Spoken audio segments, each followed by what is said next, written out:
இன்னார் துணையில் அடுத்து என்ன நடக்க போகுதுன்னு வாங்க பார்க்கலாம். நிலா வீட்டுக்கு ஒரு வழியாக நிலாவும் சோழனும் வீட்டுக்கு வந்துடுறாங்க.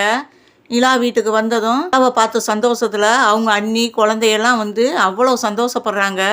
அவங்க அம்மாவுக்கு பேச்சே வரல. அந்த அளவுக்கு மகன் வந்து வீட்டுக்கு வந்ததும் ஆனந்த கண்ணீர் வெடிக்கிறாங்க.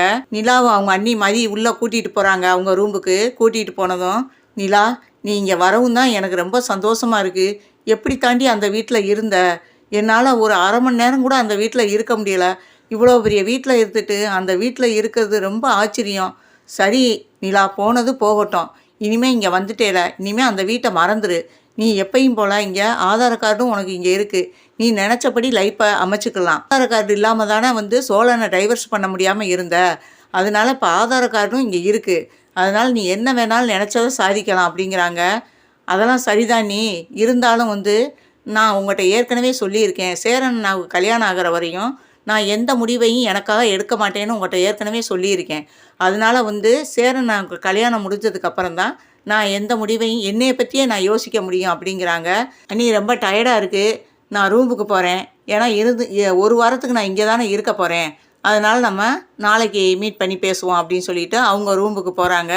அங்கே சோழனும் ரூமுக்கு வர்றாங்க. வேறு வழி இல்லை, தனித்தனியாலாம் இங்கே தங்கினா இவங்க உண்மையான கல்யாணம் இல்லைன்னு எல்லாத்துக்கும் தெரிஞ்சு போயிடும். அதனால் ஒரு ரூமில் தங்குற மாதிரி சூழ்நிலை வருது. என்னவோ அந்த வீட்டுக்கு போனதுலேருந்து அவருக்கு நிம்மதியே போன மாதிரி இருக்குது. தூக்கமும் வரமாட்டேங்குது. சரி, அப்புறம் நிலாவை பார்த்து சொல்கிறாங்க, நிலா நீங்கள் தூங்குங்க, எனக்கு தூக்கமே வரல.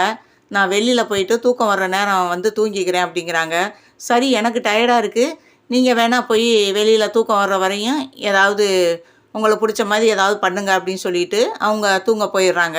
இங்கே சோழன் வந்து வெளியில் வர்றாரு. வெளியில் வந்து போர்ட்டிகோவில் நின்று யோசிச்சுக்கிட்டு இருக்காரு. என்னடா பண்ணுவோம், எப்படி நிலா வந்து நிலாவுடைய நடவடிக்கையெல்லாம் பார்க்கையில் இங்கேயே தங்கிடுவா போலையே, அப்படி தான் இருக்குது அவளுடைய நடவடிக்கையெல்லாம் அப்படின்னு சொல்லிட்டு நிலாவை பார்த்து ரொம்பவே பயப்படுறாரு சோழன். எப்படி நிலாவை இங்கேருந்து கூட்டிகிட்டு போகிறோம் தெரியலையே அப்படின்ட்டு ரொம்பவே மனசுக்குள்ளே யோசனை பண்ணி இருக்காரு.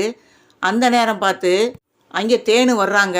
தேனு வந்ததும் சோழனை பார்த்து தேனு கேட்குறாங்க, நாங்கள் வீட்டுக்கு வெளியே வந்தா நீ கார் கதவை திறந்து விடுறவன், அப்படியாப்பட்டவன் உனக்கு கோடீஸ்வரன் விட்டு பொண்ணு கேட்குதோ, உன்னுடைய நிலைமையை தெரிஞ்சாவது நீ ஒதுங்கி இருக்கணும்டா. அதை விட்டுவிட்டு என் பொண்ணு கழுத்தில் தாலி கட்டிட்டு இன்னைக்கு மாப்பிள்ளை மாதிரி இங்கே வந்து ஜம்முன்னு தங்கிக்கிட்டு இருக்க, வீட்டுக்குள்ளே வர பயப்படுறவன் அப்படின்னு சொல்கிறாங்க.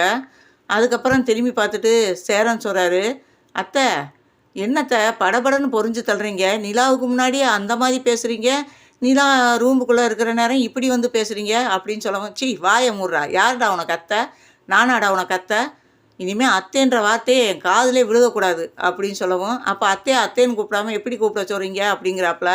இந்த நக்களுக்கெல்லாம் ஒன்றும் குறைச்சல்லடா, இருடா இரு, என் புருஷனாவது ஒரு வாரம் சென்று தான், ஒரு வாரத்துக்குள்ளே தான் உன்னை வீட்டை விட்டு அனுப்புகிறோன்னு சொன்னார். இப்போ நான் சொல்கிறேன்டா, இன்னும் 2-3 நாளைக்குள்ளே ஒன்று நீயே இந்த வீட்டை விட்டு ஓடணும், இல்லைன்னா நிலாவை வச்சு உன்னை இந்த வீட்டை விட்டு வெளியே அனுப்புவான் அப்படிங்கிறாங்க. சரிதான் ஏற்கனவே இந்த டயலாக மாமா சொல்லிட்டாரு, இப்போ அடுத்து நீங்கள் சொல்கிறீங்களா அப்படின்னு சொல்லிக்கிட்டு இருக்காப்புல சோழன். பார்த்து தாசும் அந்த இடத்துக்கு வர்றாரு. என்னம்மா என்னம்மா உங்களுக்கு பேச்சு அப்படிங்கிறாப்புல. வாங்க மச்சான், நீங்கள் என்ன உங்கள் பதிலுக்கு ஏதாவது சொல்ல வேண்டியது இருந்தால் சொல்லிட்டு போங்க அப்படின்னு சோழன் நக்கலாக சொல்ல, பாருங்கம்மா இவனுக்கு, ஏன்னா இவனை வைக்க வேண்டிய இடத்துல வச்சுருக்கணும். உன் பொண்ணு வந்து இவனை வந்து பெரிய இடத்துல கொண்டாந்து உட்கார வச்சா அது எப்படி பேசும், என்னமோ ஓடுற தண்ணியை நாய் நக்கித்தான் குடிக்குமா, அந்த மாதிரி இவனை கொண்டாந்து நடு வீட்டுக்குள்ளே வச்சா அந்த நாய் குணத்தை தானே காட்டும் அப்படின்னு தாஸ் சொல்கிறாரு சோழனை பார்த்து. இப்போ சோழன் சொல்கிறாரு, இங்கே பாருங்க மச்சான், ரொம்ப ரொம்ப பேசாதீங்க மச்சான், இன்னும் பேச வேண்டியதெல்லாம் நிறைய இருக்குது. ஏன்னா இன்னும் ஒரு வாரம், அதாவது உங்கள் அப்பா உங்கள் அம்மா டைம் குறிச்சிருக்குது, இன்னும் ஒரு வாரத்துக்கு குறிச்சிருக்காங்க. நீங்கள் எத்தனை நாளைக்கு என்னை வெளியே வரட்டும்னு திட்டம் போட்டிருக்கீங்க அப்படின்னு கேட்குறாப்புல.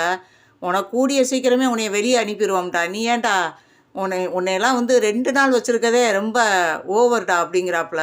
அப்படியா மச்சான், சரிங்க மச்சான் நீங்கள் நடத்துங்க அப்படின்னு சொல்லிட்டு அவர் ஜாலியாகவே பேசிக்கிட்டு இருக்காரு சோழன். உள்ள பயம் இருந்தாலும் அதை வெளியே வந்து காமெடியாக பேசிக்கிட்டு இருக்காரு. அம்மா இவன்ட்ட என்னத்துக்குமா வெட்டி பேச்சு, வாங்கம்மா இவன்ட்டெல்லாம் பேசி எந்த பிரயோஜனமும் இல்லை, நம்ம தங்கச்சியை வச்சே இவனை ஓட ஓட விரட்டுவான் அப்படிங்கிறாப்புல. முடிஞ்சா அதை பண்ணுங்க அப்படிங்கிறாரு சோழன். அதோட இவங்க 2 பேரும் உள்ளே வந்துடுறாங்க. அவ எப்படி சொல்லி என்ன மாதிரி சொல்லி நம்ம கூட்டிகிட்டு போக முடியும், ஏன்னா வந்து இப்போ இருக்கிற சூழ்நிலையில் நிலா என்ன சொன்னாலும் நம்ப மாட்டாங்க. ஏன்னா நிலாவுக்கு முன்னாடி எல்லாருமே அப்படி ஒரு நாடகம் போடுறாங்க. இந்த நேரத்தில் நம்ம என்ன சொன்னாலும் அவங்க வந்து நம்ப போகிறதில்ல. எப்படி நம்ம நிலாவை வந்து கூட்டிகிட்டு போகிறது அப்படின்னு அவருக்கு அன்றைக்கி நைட்டு ஃபுல்லாமே தூக்கம் வரல. போர்ட்டிகோவிலே உட்காந்துருக்காரு. உட்காந்து தூங்கிடவும் செஞ்சிடறாரு. அதோட அந்த நேரம் வந்து காலையில் விடிஞ்சிருது. விடிஞ்சதும் வந்து மனோகரன் வந்து வெளியே வர்றாரு. மனோகரன் வந்து சோழனை பார்த்து கேட்குறாரு, என்ன சோழா, வெளியவே தூங்கிட்ட போல, கரெக்டான இடத்த பார்த்து தான் தூங்கியிருக்க. ஏன்னா நீ இருக்க வேண்டிய இடம் அதுதான். கோபுரத்துக்கு ஆசைப்பட்டா முடியுமா? குடிசையில் இருக்கிறவன் குடிசையில் தான் இருக்கணும், கோபுரத்துக்கு ஆசைப்படக்கூடாது. அதே ஆண்டவனா நீ இவ்வளோ பெரிய வீட்டுக்கு வந்தோம், உன்னை வெளியே படிக்க வச்சுட்டானா அப்படின்னு சொல்லி கேட்குறாரு. சோழன் சொல்கிறாரு, மாம்ஸ், இது வந்து நானாக வந்து வெளியே படுத்தது, அதனால இது ஆண்டவன் கொடுத்ததில்ல. நாங்கள் குடிசையில் இருந்தாலும் நிம்மதியான வாழ்க்கை தான் வாழ்ந்துக்கிட்டு இருக்கோம். உங்களை மாதிரி போலியான வாழ்க்கை வாழலை. ஆளுக்கு தகுந்த மாதிரி ஒரு பேச்சு, ஆள் இல்லாத நேரம் ஒரு பேச்சு, அந்த மாதிரிலாம் எங்களுக்கு நடிக்க தெரியாது. எங்கள் மனசு பூராமே எல்லாமே சுத்தம் அப்படிங்கிறாரு. மனோகரன் சொல்கிறாரு, உன்னைய ஒரு வாரம் வச்சுருந்து அனுப்பலாம்னு நினச்சேன். ஆனால் நீ பேசுகிற பேச்செல்லாம் பார்க்கையில் உன்னைய வந்து இன்னும் ஒரு 2-3 நாளைக்குள்ளே வெளியேற்றிடலாம்னு முடிவு பண்ணிட்டேன் அப்படிங்கிறாப்புல. இங்கே பாருடா, நாங்கள் கொடுக்குற டார்ச்சரில் துண்டை காணாம் துணியை காணாம்னு நீ இந்த வீட்டை விட்டு இன்னும் ஒரு வாரம் இல்லை, இன்னும் 2-3 நாளைக்குள்ளே இந்த வீட்டை விட்டு நீயா போகிற அந்த அளவுக்கு உன்னைய சித்திரவதை பண்ண போகிறோம். நானும் என் பிள்ளை என் பொண்டாட்டி 3 பேருமே. ஆனால் நிலாவுக்கு இது ஒரு துளி கூட தெரியாத அளவுக்கு உன்னைய சித்திரவதை பண்ண போகிறோம். நீயே இந்த வீட்டை விட்டு போனால் போதும்ட்டு நிலாட்ட கூட சொல்லிக்கிறாம உன்னைய ஓட வைக்கிறேன்னா இல்லையான்னு பாருடா அப்படின்னு மனோகரன் சொல்கிறாரு. தெரிஞ்சா அதையும் பார்ப்போம் அப்படின்னு சோழன் சவால் விடுறாரு. ஏண்டா, என் பொண்ணு எவ்வளோ பெரிய வசந்த மாளிகையில் இருந்தவ இப்போ என் வீடை வந்து பார்த்தேல, இப்படியாப்பட்ட வீட்டில் இருந்துட்டு அவளை கொண்டு போய் அந்த குட்டிச்சவர் வீட்டில் வச்சுக்கிட்டு அதுவும் சுற்றி 4 ஆம்பளைய வேற இருக்கீங்க. ஏண்டா, என் மக ட்ரெஸ்ஸு மாற்றக்கூட ஒரு சரியான இடம் கிடையாது. அப்படியாப்பட்ட வீட்டில் என் பொண்ணை கொண்டு போய் வச்சு, ஏண்டா நீ மட்டும்தான் என் மகளை பார்ப்பியா, இல்லை உன் அண்ணன் தம்பிகளும் வந்து ரூமுக்குள்ளே இருக்கிற நேரம் என் பொண்ணை வந்து ட்ரெஸ் மாற்றுறத பார்ப்பாங்களா அப்படின்னு ஒரு வார்த்தையை விடுறாரு. இந்த வார்த்தையை கேட்டதும் எப்படி தான் அவருக்கு கோபம் வந்துச்சுன்னு தெரியலை சோழனுக்கு.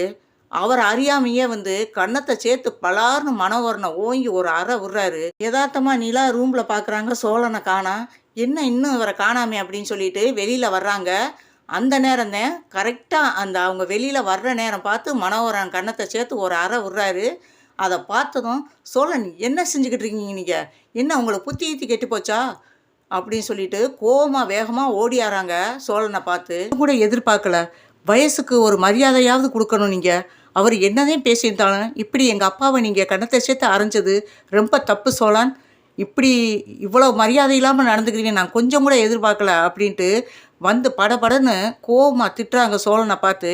அதுக்கு வந்து சோழன் சொல்ல வர்றாரு, நிலா நான் சொல்கிறத கேளுங்க, எதுக்காக அவரை அடிச்சேன்றத அதுக்கப்புறம் நீங்கள் கேட்டுட்டு பேசுங்க அப்படின்னு சொல்லவும், உங்களுக்கு வெக்கமா இல்லை, என்னதான் நடந்திருக்கட்டுமே, எங்கள் அப்பாவை எப்படி நீங்கள் அடிக்கலாம் அப்படின்னு சொல்லிட்டு கோவமாக நிலா கத்த ஆரம்பிக்கிறாங்க.